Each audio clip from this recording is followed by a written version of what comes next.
Beredar video sebuah truk yang diduga bermuatan kayu menabrak pagar dan terjun bebas. Video yang dilansir dari unggahan Instagram @terang_media memperlihatkan detik-detik truk tersebut terjatuh. Dalam keterangan unggahan, insiden itu terjadi di Desa Bulukandang, Kecamatan Prigen, Kabupaten Pasuruan, Jawa Timur.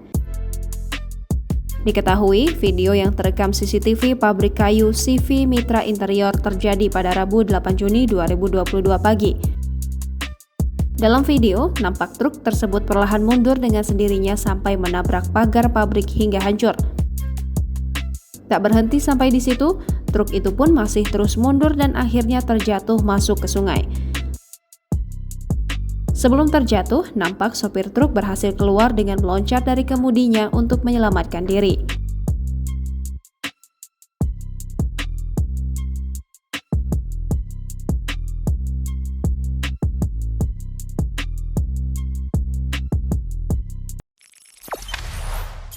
Jangan lupa subscribe, share, komen, dan like ya!